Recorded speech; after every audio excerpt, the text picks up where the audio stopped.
Okay, I think we're ready to go. We've given a few minutes grace. I think in the admissions world, you can't submit your application after the deadline, so you can't join. You can join, I suppose, afterwards, but you don't get the benefit of the first few minutes if you come late. I don't know if my analogy holds. So I'm going to encourage Kate and Donna and Bruce, and I believe Amanda was in here. Hi, Kate. Okay, there we go. There's Bruce. Donna, there you are. Okay, Donna, I think you're like me. I think you're using like a webcam on your computer. So there we go. Okay. Can you hear me? It's Amanda. There we go. Amanda, I am here. Hi. And I've got the video going, but it doesn't seem to be going. No, it's great. We can see you and hear you. Okay. Okay. This is a finicky technology, and that's really what I'm learning more than anything else from tonight's event. We did this last year and ditched video. This year, I'm glad to see everyone's faces. I'm told that if I turn off our screen, turn off the sharing of my screen, that all our faces will be bigger in people's homes. I guess that's a good thing. So I'll do that soon. But I want to first of all give a big thank you to our participants. I'll introduce each of them in a moment, but a general big thank you to everyone for joining. For those of you who've been with us through all of these events we've done, thank you for joining it again. I think one of the highlights of this series that we've done every year has always been this last event where we've had people, we've had admissions officers who are, I think just by virtue of being here, are helping to create a certain kind of transparency and comfort in this process that is critical. We've had some moments over the years. I think we're growing our cast here every year, but it's always been an opportunity for people to be candid and honest and open, and it's something that I've really learned to value and appreciate. So thanks again to our panel. I guess so. I am Jeremy Shinewald. I'm founder of MBA We've been doing this for 15 years, and we're also committed to simple things like information and transparency. So maybe a feedback loop for someone's.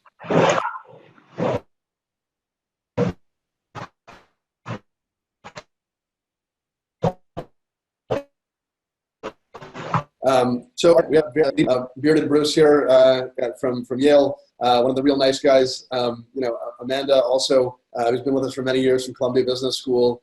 Another one of the, again, very friendly, nice people. Donna, very nice, but always a straight shooter. Also, Donna and I have known each other a couple of years, but I've enjoyed getting to know her through this panel. And Kate, our newcomer this year, also I think is someone who I think has really been really pushing the envelope of transparency in a way that's very positive for applicants and for consultants. Thank you all for being here. And I'm going to encourage all of our guests to type questions in the box. We may select yours this evening.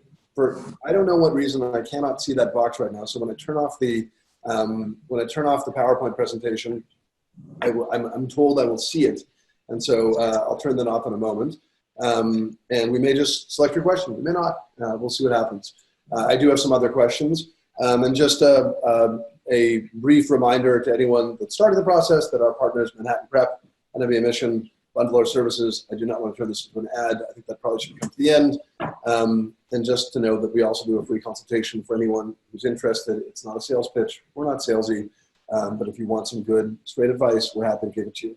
So at that, I think I'm going to comfortably turn off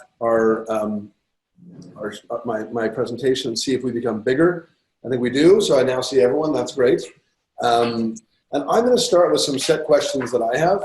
And we'll go from there. We'll move into some particular questions, and then we'll move into our audience questions. So let's see. I guess I'll go left to right on my screen. We'll start with Kate, move to Amanda, to Bruce, to Donna.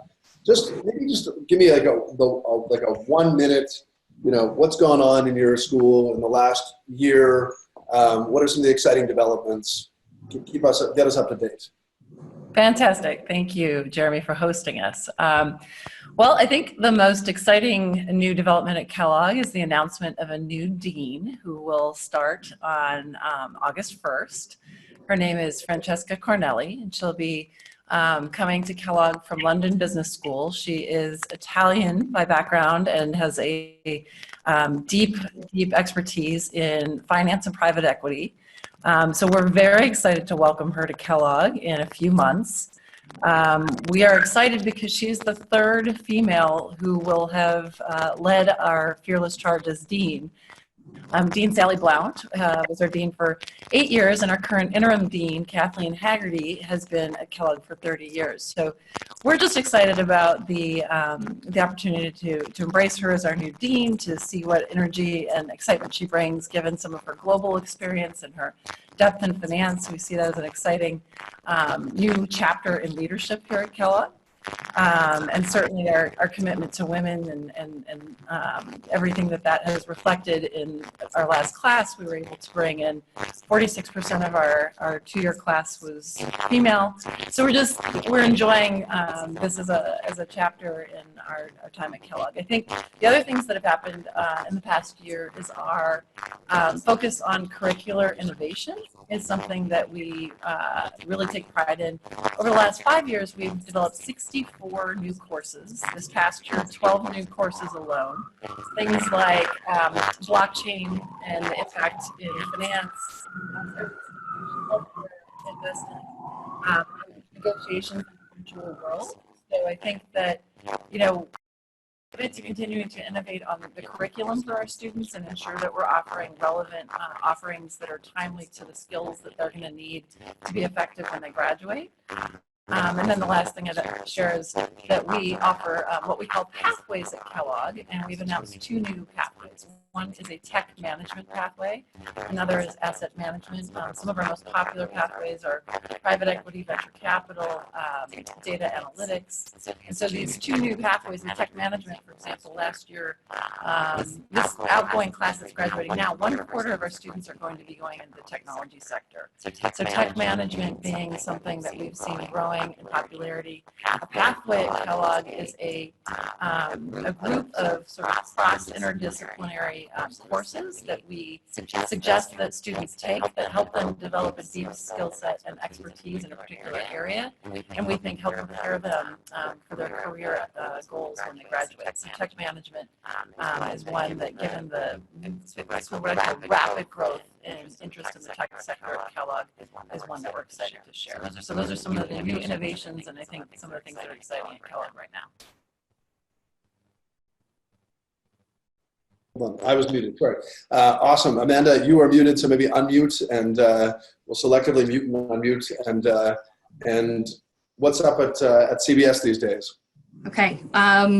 So again, thank you so much for having us here. I think part of what we're really sad about and also excited about is that our dean, Glenn Hubbard, is stepping down after 15 years of tremendous leadership at Columbia Business School. One of the most recent statistics I heard about his leadership is that he actually raised over $1 billion for the school while he was here. So I was a little surprised to hear that, but that's amazing, especially considering we're going to be moving into our new home in Manhattanville in just about 2 years at this point. So that's quite a bit over a 15-year tenure. So he has done so much for the school in terms of supporting students academically, socially, just everything, and also leaving the school in a tremendous shape for whoever the next dean will be. My understanding is that we will be finding out around July 1st who that individual is. That is what I have heard. So I'm just passing along what I know. I think a few things that are really exciting at Columbia certainly are the continued opportunity for people to be able to actually audit classes after they graduate. There are a number of folks on our admissions team who are actually alums from the program, and 2 of us actually audited a particular class that's brand new this year that's called Leading Diversity in Organizations, that's taught by a professor named Kathy Phillips. And that was something that was really exciting to be able to take because it wasn't taught when we were here, and that has really kind of opened eyes on critical thinking in terms of topics like bias and identity and I guess, equality of opportunities in organizations around the world. And so that's just one example of a way that as an alum from the program, you're able to actually continually take advantage of everything that's happening at Columbia. And I'm seeing and hearing about a lot more alumni auditors in the class, which is great. And then a third thing I think that's really exciting is that I also just heard another statistic recently, is that there has been a tremendous amount of interest in coding, and I just learned that about somewhere between a quarter and a half of our students are taking, or graduating students have taken an introduction to Python class since they've been at school. So I think that's pretty exciting, and I think that we're going to see that kind of suite of electives begin to grow. I'm excited for that new building that's coming up. I mean, I used to jog down the Upper West Side before I moved to Boston, and I'm sure it's going to be magnificent. So I'm sure you can actually see if anyone's up on the 125th Street subway platform. Both buildings are probably roughly 6 to 7 stories at this point. That's great. Bruce, how you doing? There we go. Okay, I will unmute. I will mute. Great. Thank you, Jeremy. Thank you again for having me. It's always a pleasure every year to participate. So I think this has been the year of deanly transitions because we have a new dean coming in as well over the summer, July 1st. Kerwin Charles, he's currently at the Harris School of Public Policy at the University of Chicago. Takes over from Ted Snyder, who is also came to us from the University of Chicago from Booth.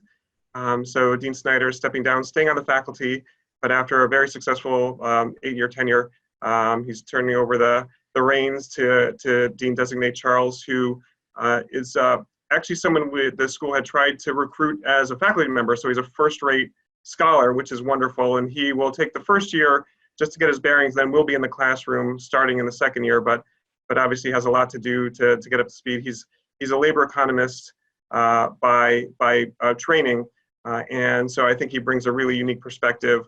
He does research in structural inequalities and in sort of labor markets, and I think he will be someone who will really sort of deeply understand and hopefully help extend our mission of educating leaders for business and society. And I think he really already does understand that, and I think that's one of the things that attracted him to us here at Yale. He himself, we're a very international school. Almost half of our students come from outside the U.S. He himself is from Guyana, and I think he brings that unique perspective as well. So we're really excited to welcome him to campus in a few short months. Beyond that, always a lot going on. One particular thing I would highlight is actually the Jackson Institute of Public Affairs here at Yale. Just recently, the Yale Corporation voted to have that become a school. So our newest graduate school is actually the Yale Jackson School of Public Affairs, which is a wonderful partner to us. In one way we benefited this past year is through the Carey Institute. John Carey sits at Jackson, but really interacts a lot with us at the School of Management, and a lot of our students are involved in his work. And most recently, within the last couple of weeks, or a couple of weeks ago actually, he put together a conference titled "Challenges to Democracy at Home and Abroad," and we had, in addition to John Kerry, we had Hillary Clinton, we had Condoleezza Rice, we had Madeleine Albright, and others, all on campus here at the School of Management, talking about these issues. And I think that's one of the wonderful things about being at Yale is the convening power of Yale and the ability to attract the wonderful scholars and thinkers, politicians and leaders in all realms. As another aside, just the week before last, I happened to be walking through the hallway and looked across the atrium, and in one of the glass breakout rooms, I saw Andrew Metrick, one of our faculty members, just kind of huddled up and talking to Ben Bernanke. And they were doing, who had been on campus with Timothy Geithner to talk about issues related to financial stability as part of our program of financial stability. So that convening power, I think, is really something we're proud of. And so to see that extended through the Jackson Institute becoming the Jackson School, I think is a wonderful addition to the Yale graduate environment. So that's just one thing that's going on this year in addition to the new dean.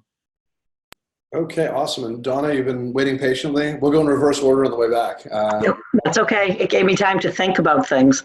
I'm perfectly fine with that. So thank you also for including us. I'm not quite sure if calling me a straight shooter is a compliment or not, but That's, I will like, take that's the biggest compliment I can give anyone. Oh, okay.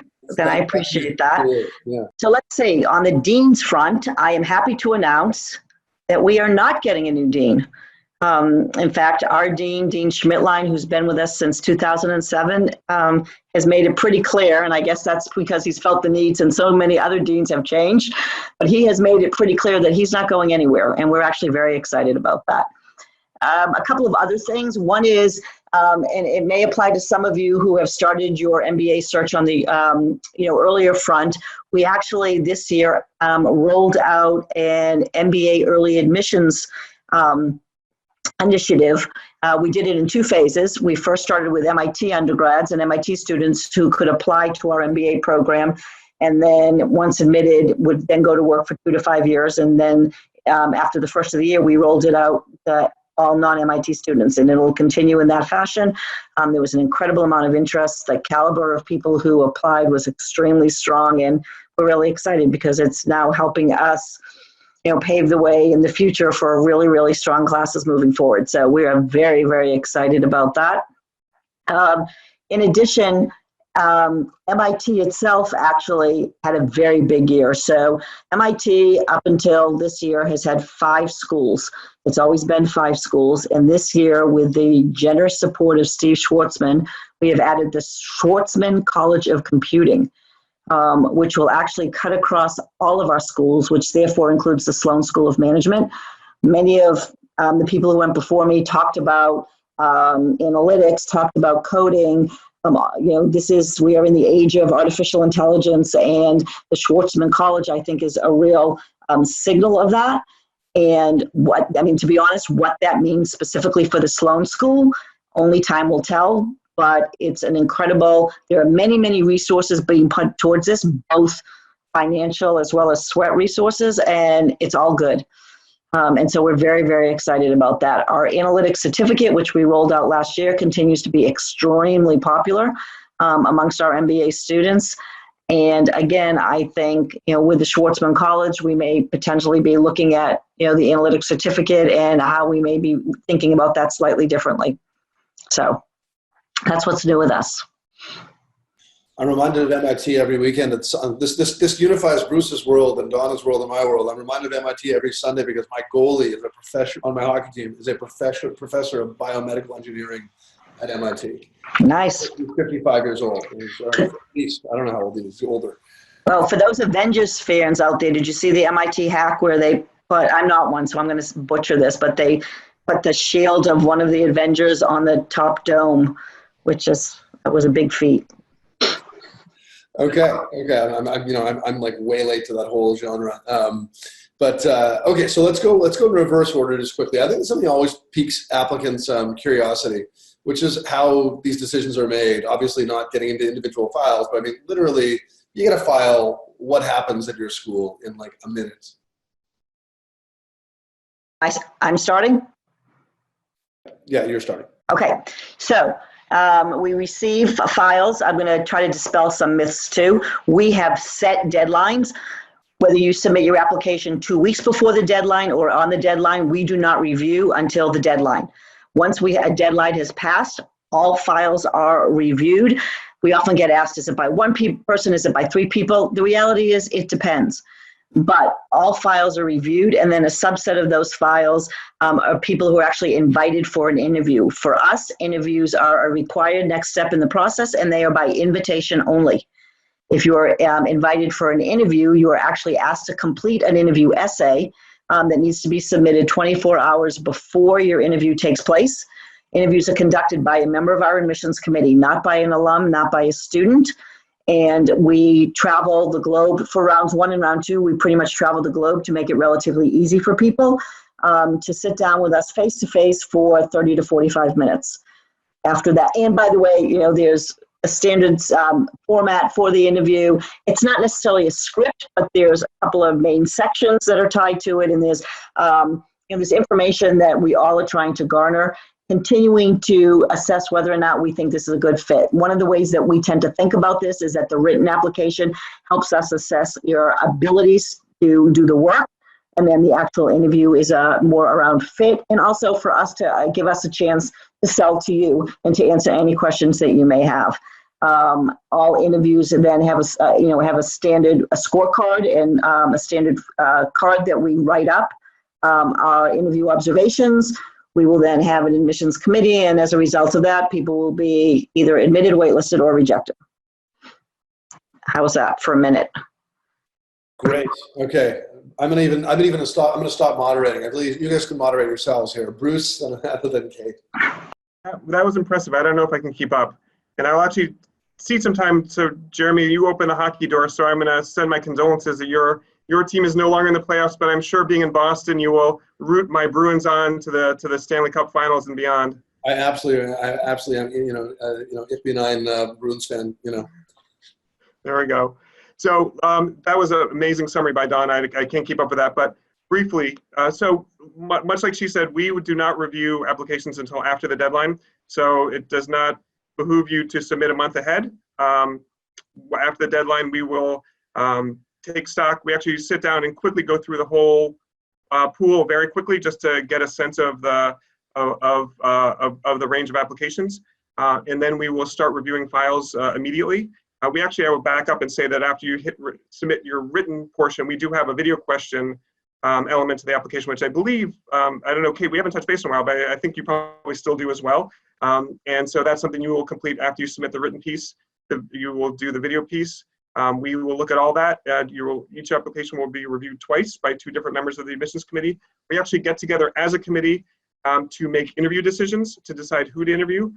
And then when we send those interview invitations out on a rolling basis throughout the round, so you could get it earlier in the round, you could get it later in the round. That's not an indication of strength of application or how likely you are to be admitted. It's really just a matter of the fact that we have to go in sequentially, because we're meeting as a committee and doing this one file at a time.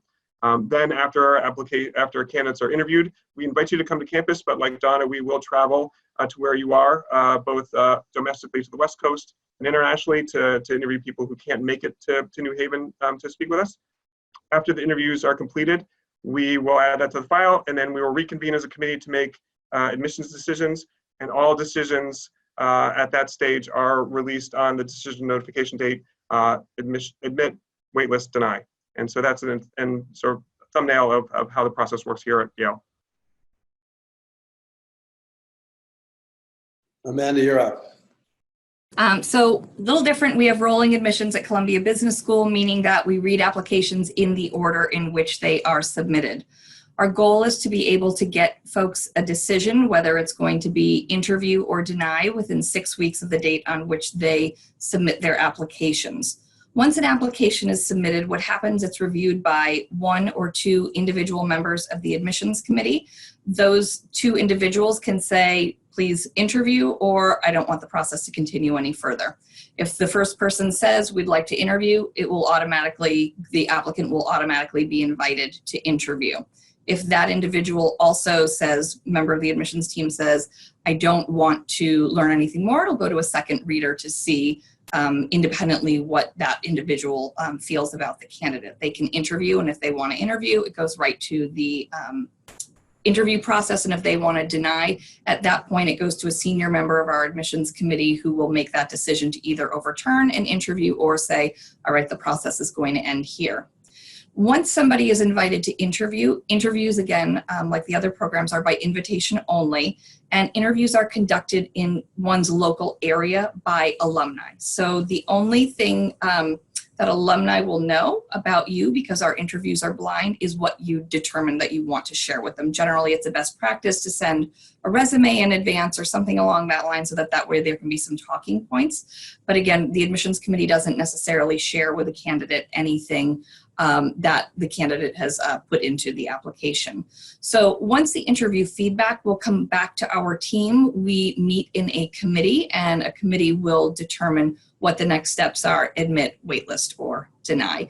The goal of when the timing of a decision will come out is within 2 weeks after the interview report is sent back to the admissions team by the alum.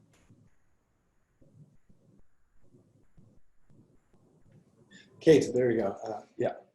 Excellent. We have a lot that's similar to what you've heard from my colleagues, and a few unique differences at Kellogg. So we have 3 rounds of application for the full-time program degree offerings that we have. And we highly recommend that you apply in round 1 or 2. The majority of decisions are made in those 2 rounds. And we just highly recommend that you consider each of those because there's a much higher percentage of the class, almost 95% of the class is coming in through those first 2 rounds. So that's our first recommendation. Similar to the other schools, we do not review applications until the deadline lands. And at that point, we begin reviewing actively every application that is submitted. What's unique about Kellogg is we seek to interview every candidate we possibly can. And the way we do that is we encourage you, each applicant, you have the choice to either request to come interview on campus or to interview in your local area with an alum. And we have been doing this for a long, long time, and so we are highly calibrated, whether you interview with an alum or with us here on campus. We have the same set of interview questions and the same consideration, and those interviewers are trained on all the aspects we're looking for. So either is a completely viable option for you to do. When you request your interview, we will get back to you with your interview assignment and date. And so our committee is reviewing every application. 1 or 2 people are seeing that application at a minimum. And then, and similar to what Amanda described, when our interviewer, whether here on campus or an alum, submits the report, those interviews are also blind. The only thing they're provided with is similar to Columbia, a resume. And so that interview report is added to the admissions file, and the full review of the admissions file is completed at that time, to which we then render our decisions at the deadline for admission, waitlist, or deny. The other component that is unique, I think, from Kellogg to many schools, although several of us on this panel are utilizing technology, we also have a video essay component, and that video essay, you'll be sent an invitation to complete your video essays after you submit the application and close to the deadline for the actual submission. And so those are 3 1-minute essay responses, and we share information on all of the essays in each cycle. Great, thank you. Okay, I'm going to maybe toss up some of these for 1 or 2 people, and we'll work through some of the questions, I guess. So maybe a quick question as I look through our attendees, I saw some people from around the world that we've been in touch with over the years, and in recent months. I'm just curious, like, how would you advise someone? Let's start with Kate. Kate, how would you advise someone who is abroad? Maybe it's not that convenient for them to jump on a cheap flight to get to campus. How would you encourage them to get to know your school? Absolutely. I think, and I can share what I know a lot of us on the panel do. All of us travel globally and offer events for applicants around the world throughout the recruiting cycle. So I think all of us encourage you to check in with the school and look at where we're going to be when and hosting admissions events. But in addition to being in your market, which might not always be conducive to your schedule, many of us also offer webinars and different sort of virtual platforms like this where you can connect and engage. And then certainly what we encourage applicants is to connect with members of the Kellogg community. Kellogg is, our community are very passionate, engaged members of the community, both our current students and our alumni. So you can reach out to us if you don't have anyone in your personal network who's an alum. You can reach out to our admissions office, and we would be happy to introduce you and connect you to an alum in your region. If you're interested in connecting and meeting with someone in your city, if you're in Mumbai or Shanghai or Latin America, across all the different cities all over the world, we'll try to connect you in that way. And then we also encourage you to reach out to our current students. So we have clubs. We have an India Business Club, our Latin America Club, our Asian Management Association Club, our Africa Business Club, you name it. A region of the globe has student involvement club membership who are a community within the broader community, and they love to connect and engage with prospective students from their region. So I'm seeing head nods from my colleagues. I think all of these are available to you at any of our schools. Anyone have any other unique programs at all that they want to jump in with? I think what's interesting there, what you're saying about how easy it is to connect with people, because I think some people feel like maybe if they don't know an alum, they can't get in or something like that, as if all these schools are alumni confirmation societies, when of course they're not, and having a diversity of sources of applicants is really important. So. Yeah, one thing I would like to add is, Kate mentioned that we do a lot of webinars. We've also begun, we're in our second year of every one of our monthly on-campus info sessions, which really is made up of a panel of 4 or so current students, and they're sharing their stories. We live stream those. And so you can, from your bed, wherever you are all over the globe, connect with us and hear the stories of 4 mostly different students on a monthly basis. And so that's a really good way to just continue to get familiar. And similar to this event, we also take questions from these people and we ask them of the students as well. So it's not completely interactive, but it's a little interactive as well. Right. And at Columbia, one of the things that we do is we actually will occasionally live stream classes too. So that's something, just so in case people can't make it to campus, we'll try on probably maybe a little bit more than a quarterly basis to take care of that, so folks would have the opportunity to also have some kind of interaction with a professor. That's awesome. Cool. Okay, so unless Bruce wants to jump in, I think one of the stories that's sort of been seeping out this year is maybe a bit of a decline in application volume across the board.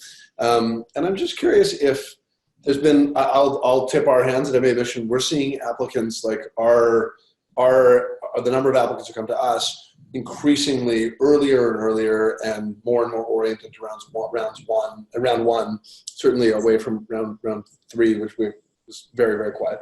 I'm just curious if you've noticed any shift in rounds or any changes in how and when applicants are applying these days.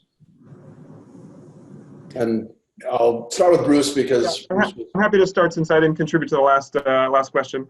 So I'd be interested to hear what other schools have to say. We have seen a little bit of shift in rounds earlier to rounds 1 and 2, and I think that's probably a response. Away from round 3, we also have 3 rounds. We're in the middle of round 3 right now.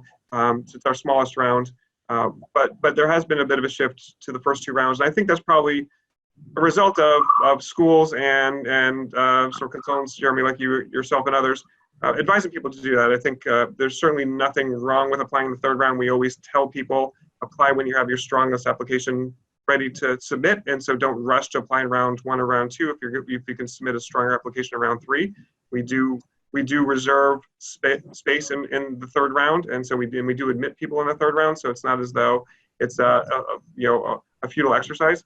But I think people have started to shift a little earlier in the year. And to the sort of the preface and the initial, I don't know if it was a full question, but we have seen a decline this year in applications. I think most schools have. We're still coming off record highs, so we're still historically have a lot of applications that we're going through, and so we're certainly in a strong position. But I think there has been a little bit of easing down for a number of different reasons. We'll see if that turns around. But I think it's probably, to be quite honest, if you're thinking about applying to business school, it's probably a good time to apply. If you have, you will be in good shape and have a good chance. So I think that's, the positive aspect of that story. So it's just a little bit about, what we're seeing. I don't know what other schools have seen. Yeah. So our applications are also down slightly this year. I think what's kind of interesting though is international, and it's not in terms of timing. We didn't really see any shift in terms of when people are applying with the rolling admissions process. That's pretty steady from year to year. But we're seeing, I think international applications have really been down a little bit less than domestic applications, and female applications have been down less than male applications. So that's just a little bit of I guess, information from what we saw this year. So, sorry, female applications have been down less than male applications. Okay. As a father of 2 girls, I'm excited for parity in the application world. Although I have a third child this year. I've got a little boy now too. So anyway, I should not ignore him. Any other comments on application volumes or rounds from anyone? Okay, we'll move on. That's okay. So let's see. I guess maybe this is a sort of a related question. I mean, is there anything? I think it seems like internationals are the story, but are there any other demographics that you feel like you just want to see more of? Maybe not even in a negative way. Maybe they're booming in some particular area, and you'd want to see more applicants from that area. Is there a demographic you would chase down? Well, I can comment. I am not necessarily seeking like significant different demographics. More, I think, wanting to encourage applicants to apply who we think really will thrive at Kellogg. And so we're looking much more for the type of person as opposed to defining any of us by any singular characteristic of demographic. And so, at Kellogg, we place high value on intellectual curiosity and those who really are engaged in working collaboratively with others. Certainly those who are open to challenging the status quo and who can catalyze and kind of get people excited and engaged in whatever their passions or their vision are. So we're looking much more for the type of person versus any particular demographic. And then, of course, we have placed high value on diversity in our class and are thrilled and proud of the fact that we have such divergence of backgrounds and interests at Kellogg. That you really see every kind of candidate and student in the class. And so that's a piece of advice many of us are often asked, and I know my colleagues would say the same, is like, you don't have to worry about your profile and how you stack up versus others, versus investing your time and energy in conveying to us who you are and what you would bring to the class and community and why you're excited about pursuing your MBA. And those things will make you stand out regardless of your background. It's funny you should say that, Kate. As I was thinking about this question a little bit earlier as well, I was thinking about a woman who came to us. She was the national director for Teach for America in recruitment. And I remember meeting her going through the process, and she's got this real passion for social justice. And I remember her really struggling with, is this really the right thing for me to be doing? Should I be looking at an MBA? Like, am I going to fit in? Am I going to find friends here? So fast forward, she's graduating as the co-president of the student body. And she's somebody who's kind of optimism, just positive partnership, really lifts everybody else up around her. And like, it's just that kind of infectious enthusiasm, I think, that fits in so well at school, and somebody who's so collaborative. She's going to work at Deloitte in human capital management next year. The first day of that class that I was auditing, I remember seeing her sitting there, and I was thinking, and this is a girl who was a young woman who was worried about whether or not business school was even the right fit for her. So to your point, it really can be such a transformational experience for so many people that I would just be very, what concerns me is people who are almost talking themselves out of, well, maybe this isn't the right fit for me, or I can't find a home at a place like Columbia or Kellogg or Yale or MIT Sloan. I'm going to take one or two questions from the audience here. So Ryan says, I'm going to throw this one up to Bruce, because I know Bruce has got a strong percentage of the class in the GRE. Probably about 25% now, Bruce, maybe? Yeah, it's right around a quarter. That's true. Yeah. How would you describe the ways in which admissions look at the GRE and GMAT differently? Just because the school accepts the GRE, they weigh it differently, less significantly than the GMAT? That's a good question. And I think, obviously every school's a little bit different, so you would have to ask each school individually. We really don't look at them differently. As we just said, about a quarter of applications, about roughly that percentage of our students have taken the GRE. I think this last class might be 22% or so, maybe a little bit higher. And we look at them equally. We don't value or weigh one more than the other. There are sort of conversion tables that give a sense of what how the GRE score converts to GMAT score. Their confidence interval is pretty broad on those, so you have to take it with a grain of salt. We don't necessarily rely on those. They're kind of a rough guide, but we definitely we've been accepting the GRE for a number of years, and so we've done our own analyses of of performance of students who've taken the GRE and taken the GMAT, and so we have a good sense of sort of where we would like those scores to be. But we really don't value one over the other. We don't give one greater weight than the other. We accept both, and we look at them both equally. Okay, great. Anyone else have anything to say with the GRE? If not, I will move along to another question here that another applicant asked that I lost. It got bumped off the screen here, but it was a good question. An applicant said, look, I'm an older applicant, and there are aspects of the application that, one may weigh differently, but, I'm 35 and I'm transitioning to the military. Is that, is there room for the 35-year-old individual who's transitioned from the military in your class? I don't know. I mean, I'm not asking you particularly about this individual per se, but I'm just saying, are there some age outliers in the class? And don't put anyone. I don't want to put anyone on the spot, but I recall there being someone like a couple of years ago in MIT in their 50s or something like that. In the MBA program? I believe so. I remember there being some crazy outlier. Well, so the reality is, and I promise you this is the truth, we don't look at age. Yeah. We look at years of experience, but we don't look at age. And something that we now are able to do much easier than we've done in the past is, so we have our 2-year MBA, and then we actually have a 1-year executive MBA that so our 2-year MBA has on average 5 years of experience, probably very similar to our peers.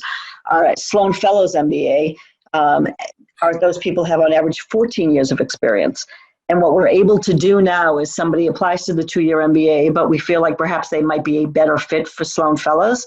We will actually talk to them about that.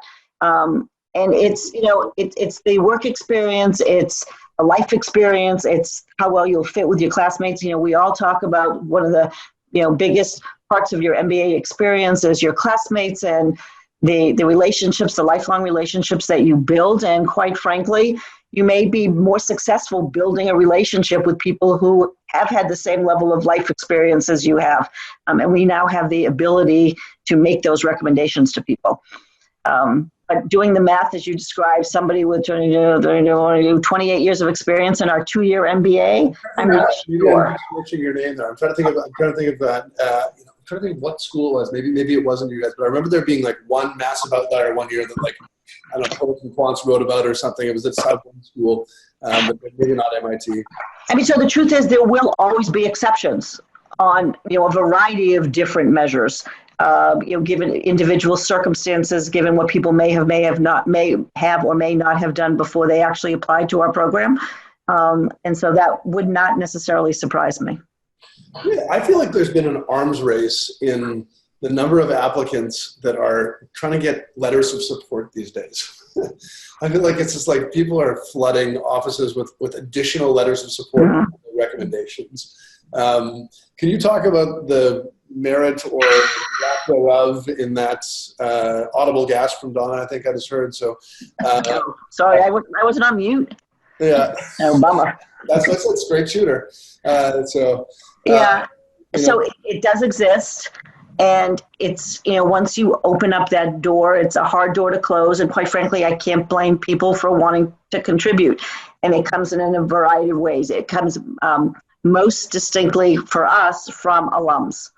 And so we have 2 letters of recommendation, and those are both professional ones, and they tend to be from people with whom you work.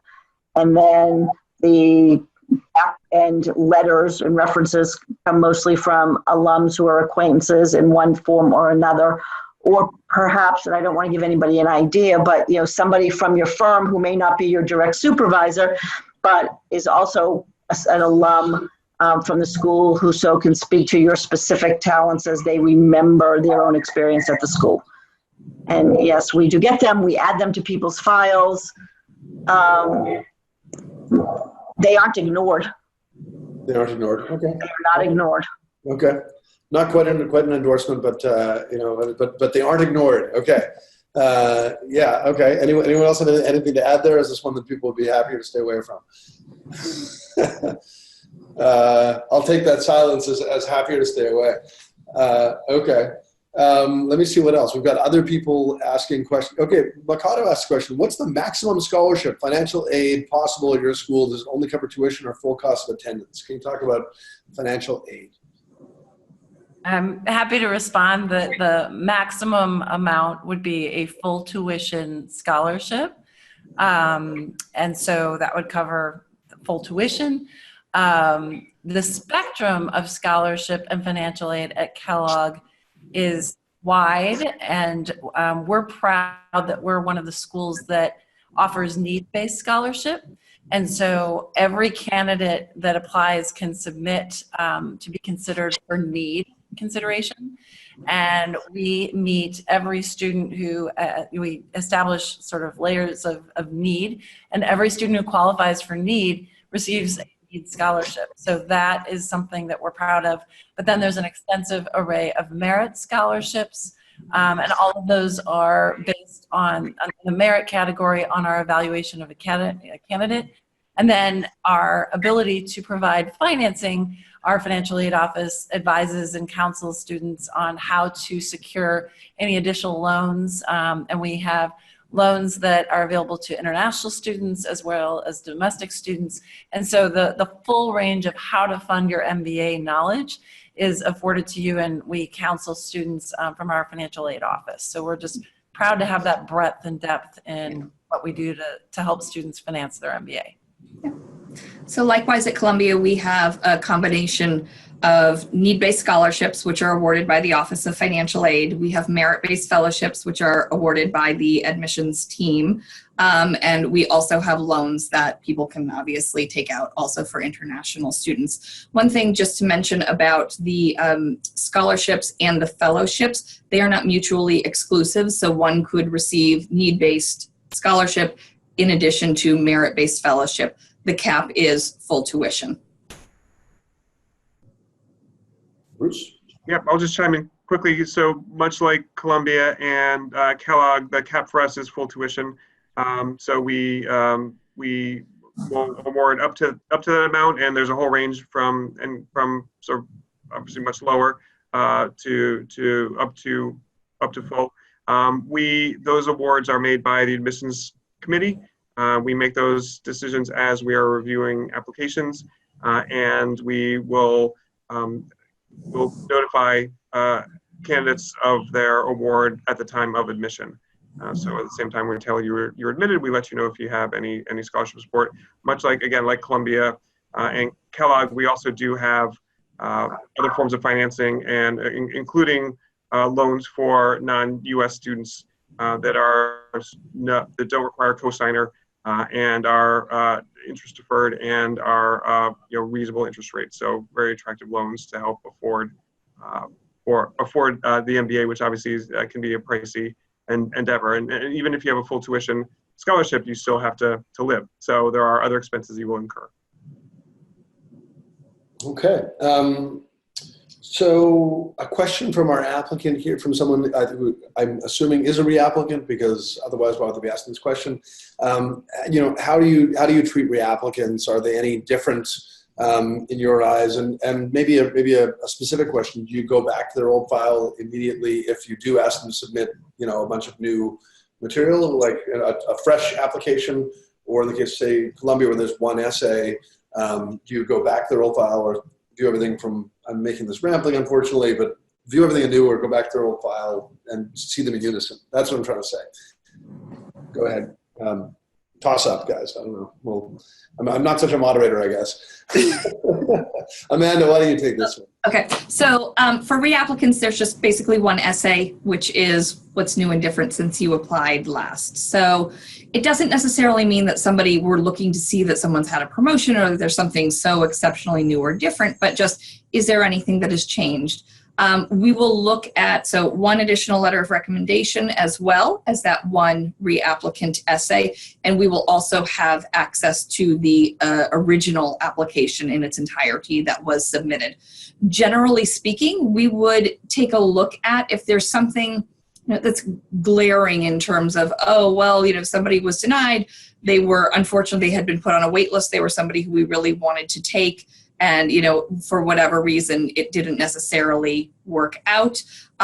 If somebody were to wait the entire next year, who said that, gee, I'm really interested in coming, and then wait until the same time of the next cycle the year after, that would be something that would kind of like give us pause in terms of, gosh, is this person really taking this process seriously?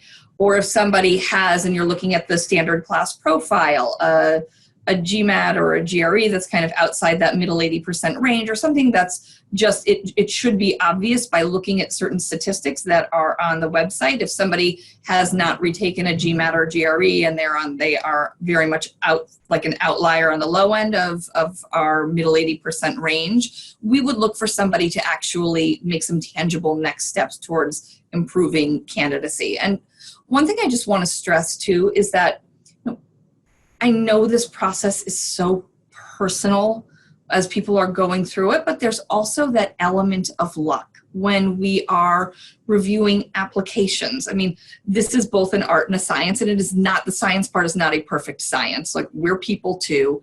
And, there is that element of luck in the process. And so I want people to also just kind of keep that in mind as they're going through their applications, that if it doesn't work out one time, it certainly doesn't mean that it's not going to work out going forward, and, things are going to ultimately, you'll turn out to wind up at business school where you should be.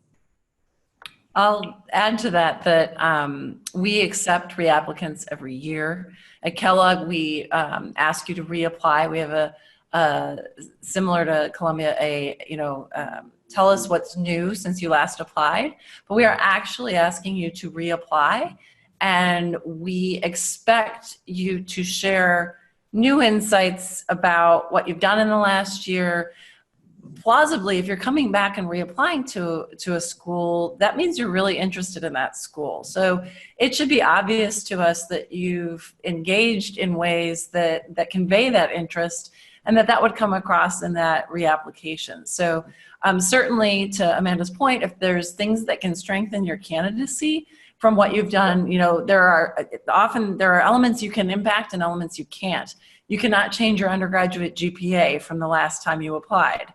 But if you see that maybe your test score was outside that 80 percentile range, as she referenced, that's something you could indicate, try again and see if you make progress. But we also say there's a point where you don't need to take that test over and over and over again. So be very, sort of disciplined in how many times you take it, because we don't want people just taking it for taking its sake, versus investing a little time and energy to see if you can move the needle, if that's an area that you have room to improve. If you had a strong test score, I wouldn't worry about that. Then it might be a little bit more about, like, what progress have you made in your career, and you have all those areas in the application to convey that, both with your resume, with your interview, with the aspects that are in that complete submission. So take courage and have, I'd say optimism that there are plenty of reapplicants that get admitted by, I think, all of us each year. And we take it as a positive signal that you really are interested in our school, that you're coming back. So apply that into what you share. Yeah, and I would just chime in briefly. Again, we also welcome reapplicants. We accept them every year. So it's not viewed in any different way. Reapplicants are viewed the same way as first-time applicants. So there's no sort of bias or prejudice, either positively or negatively. And we have had people, to Amanda's point, getting into or not getting into one of our schools is not a referendum on you, whether your value as a person. There is as much art and luck involved as there is science, and so and we have had people who have been very persistent. We actually just had our reunion weekend this past weekend, and I was able to connect with someone who applied 3 times before he was admitted, and he's one of my favorite alums, and that happens. That's not the only example. One thing I would say, I don't know if this is the case of other schools, but if you apply to us and are not admitted, you can seek feedback over the summer, and we will give you feedback on your application. I see Donna shaking her head. No, I know that's not the case everywhere, but you can seek feedback over the summer. We will, to the extent we can, tell you specific things you can improve for reapplication. We will do that, and it's not uncommon for people to take that advice, do those things, and get admitted in a subsequent year. So that's one thing. And actually, for people who are thinking about applying in round 3, oftentimes they'll say, I might want to come in the fall. I don't know. should I apply? And we say, there's no downside, because if you apply and you get in, you come. If you apply and you don't get in, ask for feedback and then reapply. So we definitely welcome reapplicants and look on them favorably. Yes. So I just want to say we are very similar as well, because I certainly want everybody to know that we welcome reapplicants. I was shaking my head because we actually don't provide feedback, and it's for a couple of reasons. First and foremost, I actually think it's because every year is different, and I think Amanda made that point. And so we could say to you, I mean, you know what our average GMAT score is. If you're 50 points below it, I don't think you need us to tell you that perhaps you might want to take your GMAT again. But when it comes to the other things, perhaps the interview conversation didn't go well or something else, the next year is a whole different year with a whole different set of people who are applying. And at the end of the day, it's all relative, because we want to accept the best people at any given point in time. And so for that reason, in addition to the fact that practically speaking, we don't have the resources to give that kind of feedback to as many people who we would expect would want it, we don't. But we certainly welcome reapplicants. We do look at your old application. We try very hard. We don't always succeed at this, but we try very hard not to waitlist reapplicants, simply because we feel at this point we know enough about you, and you've been through this process once, and we don't want you sitting on a wait list with your hopes up for a while. So we try very hard in the round that you apply to either admit you or not. But again, I echo everything else that's been said in terms of all the positive things related to reapplicants. That's sort of what I was getting at the beginning of when I introed this. Like, I feel like some of this shows the empathy of the admissions director. I mean, that's a nice thing to know, that people are trying not to waitlist people who are reapplicants, or Amanda acknowledging that there's just some luck in this process, which is absolutely true. So, okay, I promise you guys will abide by the time this year. Past, I've stretched a little bit, but this year I'm pretty sure I promise. But quick question for you, and then maybe we'll come close to wrapping. Is the application hermetically sealed in your world once you get those pieces, or is there a rule? Is there a rule for Google or whatever people put online on their LinkedIn or Facebook or anything like that in your assessment? Is everything fair game? Should we be careful about what's out there? I'm smiling because the time that we use Google is like when I don't know what a company is, or right. I don't know what somebody's job is. Oh, that's when I think we're more prone to relying on utilizing the web, is to educate ourselves about what a company does, what some new technology is, and I have no concept, or nobody else on our team has a concept of what it is. That's generally speaking when we're actually utilizing like the web to figure out kind of what's going on in a person's candidacy. Okay. Anyone else anything to add? Bruce? I would say, be careful what your digital footprint looks like. We before we admit someone, we'll do a little bit of digging. So, you want to make sure that those pictures from college are not on your Facebook feed anymore. That's about as straight shooting as it gets. Yeah. Okay. And of course, there are proper background checks at every school. Once you get in, so making things up, or not being terribly careful with what you're doing out there can get picked up, I would assume. I assume you don't get in for you get the background check is there to pick up, like, I wasn't in this position, or I didn't live in this city, more than it is to pick up, like, I went to a party on Sunday, but it's still there.